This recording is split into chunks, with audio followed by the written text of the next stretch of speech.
also was at the cinema for the Harry Dean Stanton. Okay, I saw this as well. Fiction, which I love Harry Dean Stanton. I just notice him everywhere. You must love him. I know. I do, yeah. It's one of those actors. I'll probably watch that movie if he's in it, Yeah. And he's been in, I think they said over 200. Yeah, 270 or something ridiculous like that. Yeah.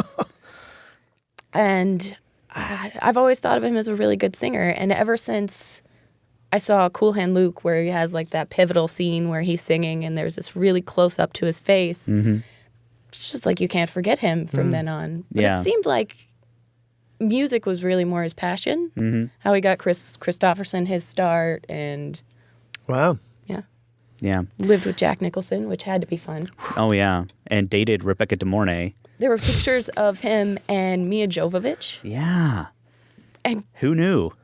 There's got to be a 20, 30-year difference there, you know? Yeah. But I'm hearing you didn't like the movie that much. Is that what you're saying, or you didn't? I liked it. It wasn't what I expected. I did not like the movie. You didn't? I didn't. I thought I was going to go in and hear like people talk about Harry Dean Stanton's career and like what he had, how he started and all that stuff. And it was like the Harry Dean Stanton, country western hour. Yeah. And then it was like, hey, and he goes to this bar and people like him at this bar. He goes there every night, apparently. Yeah. And then it was like, oh, yeah. And by the way, Chris Christopherson's his friend and David Lynch is his friend. That's the end of the movie. Yeah. And it's like, I didn't get anything out of it, really. It was like, I just didn't get the point of it. Like, he seems like what the movie told me about him was that he is a very reserved sort of person. And so that made me think maybe it was difficult for them to get a lot out of him. But I feel like if you're going to make a documentary about a guy, you better be sure that you can get information out of him. 2 hours worth of information. Yeah. And he sung a lot of songs. Yeah. He did an album, basically. Pretty much through the whole thing, yeah. Yeah. Like every other scene, it would cut to him singing a song. That was 90% of the movie, it felt like. And I just didn't find that very engaging. Like, it would sort of cut in clips of him doing movies, and it talked a lot about Paris, Texas. And Wim Wenders was interviewed. So, like, David Lynch, Wim Wenders, and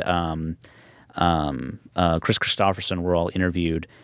And that was kind of what I was expecting it to be, like people talking about him and him kind of jumping in. Yeah, Debbie Harry was in there. But she didn't say much. Yeah, I just found it really unengaging, and I was kind of sad about that. I was really excited to see the movie, and I just didn't get a lot out of it. I assumed, some of his roles, he's really charismatic, so I kind of thought that would be more of what was going on, but he really didn't seem to have much to say. I mean, either he was reserved or, like he kind of said, there's just not much there. Yeah. Other than an actor. Yeah. Really great actor, apparently. Yeah.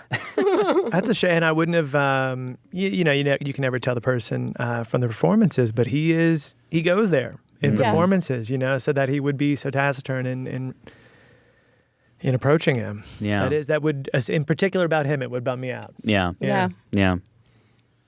And I think that. A Place for Film is recorded at WFIU Studios in Bloomington, Indiana.